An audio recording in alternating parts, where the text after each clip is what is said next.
गृह मंत्री डॉक्टर नरोत्तम मिश्रा का बयान। कोरोना पर बोले, पिछले 24 घंटे में 22 नए मामले सामने आए हैं।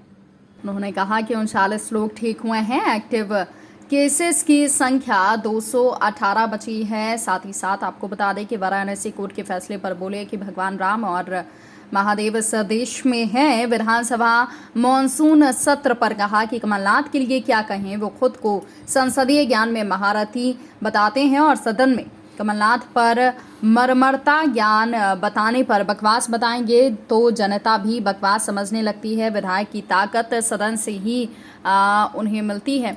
साथ ही साथ आपको बता दें कि केजरीवाल पर कहा कि केजरीवाल से बड़ा नौटंकीबाज कोई देश दुनिया में नहीं है। साथ ही साथ कांग्रेस की अब क्या महत्व है उसका।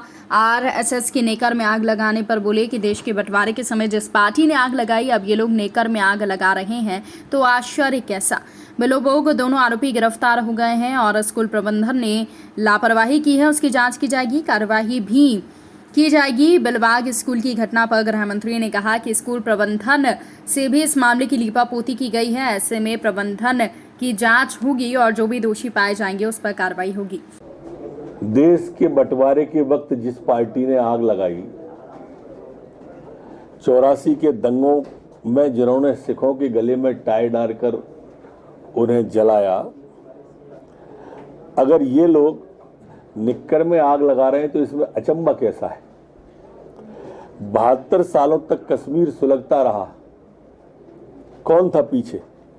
पूर्वोत्तर के राज्य थे, उनके अंदर राजनीतिक रोटियां अशांति फैला के खेलते रहे, ये कौन था? कांग्रेस। पंजाब के अंदर आतंकी गतिविधियां चलाने वाले, स्वर्ण मंदिर पर प्रहार करने वाले कौन थे? कांग्रेस। दाऊद जैसे आतंकियों को पालने वाली कौन है? तुष्टीकरण की राजनीति करने वाले देश में कौन है? ये कांग्रेस है। अगर ये नेकर पे आग लगा के अपनी राजनीतिक रोटी सेकना चाहते हैं तो ये इनकी प्रवृत्ति और इनसे उम्मीद क्या की जा सकती है। कमलनाथ जी ने क्या इसलिए छोड़ दिया? नहीं, नेता प्रतिपक्ष मेरे मित्र हैं, इससे कमलनाथ जी को क्या ज्वेलसी होगी, मैं समझ नहीं पाया। वो अपनी बात कहे, नेता प्रतिपक्ष जी अपनी बात कहेंगे। नेता प्रतिपक्ष बहुत सीनियर व्यक्ति हैं।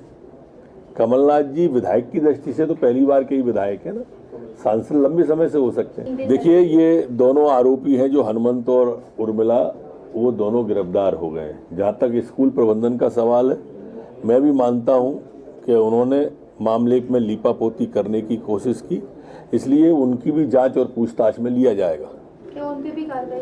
निश्चित रूप से पूछताछ के बाद दोषी होने पर कार्रवाई बिलाबोंग स्कूल के प्रबंधन पर भी करेंगे। सर, कांग्रेस कह रही है कि आरोप लगा रही है कि महिलाएं, बच्चियां सुरक्षित नहीं है, इस्तीफे की भी मांग की है।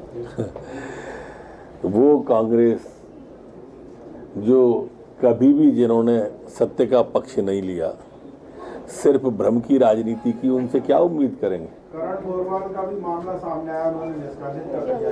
अब मैंने बताया ना, का बरसा जब कसी सुखानी, लड़की हूँ लड़ सकती हूँ कहने वाली प्रियंका जी, कभी कमल मोरवाल जी 1 साल से थे, अब कार्रवाई कर रहे हैं। इससे कांग्रेस की स्थिति को आप समझ लो कि कछुआ जैसी चाल, केंचुआ जैसी चाल कैसे चल रही है कांग्रेस।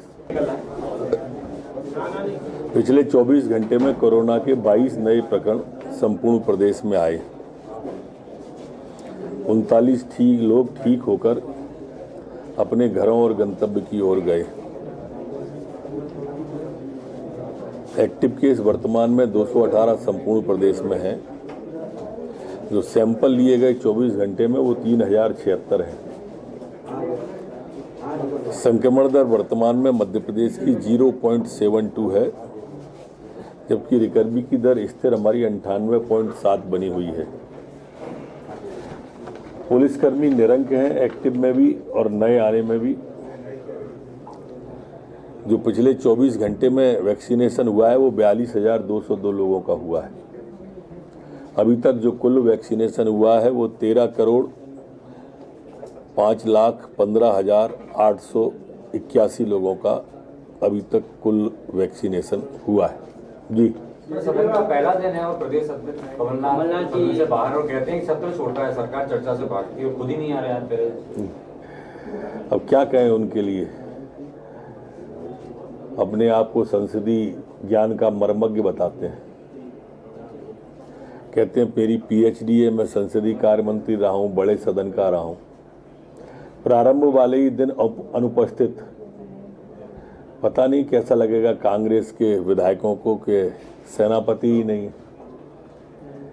जनहित से जुड़े मुद्दे उठाने में कभी रुचि कांग्रेस और कांग्रेस के प्रदेश अध्यक्ष की रही ही नहीं है।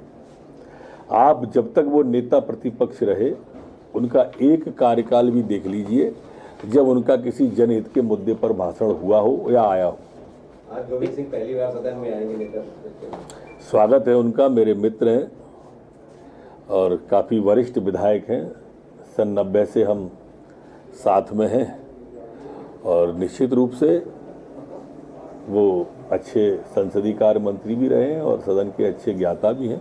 सदन को लाभ मिलेगा। कमलनाथ जी ने पिछली बार कहा था कि बकवास होती है, विधानसभा में इसमें नहीं बैठता ना। देखिए, वही तो मैं कह रहा हूं कि जो संसदीय ज्ञान का मर्मज्ञ अपने आप को बताते हैं, ज्ञाता बताते हैं, वो अगर सदन के भाषण को बकवास कहेंगे तो फिर जनता भी कांग्रेस को बकवास समझने लगेगी। लोकतंत्र का मंदिर है, वो ईंट गारे का नहीं है। वो सदन जनता की भावनाओं का प्रतिनिधित्व करने वाला सर्वोच्च सदन है। सबको ताकत, कमलनाथ जी को भी ताकत उसी सदन से मिलती है जिसको वो बकवास कहते हैं। आज वो विधायक नहीं होते तो क्या बाकी की सुविधाएं मिल रही होती? क्या वो ये बातें कह पा रहे होते?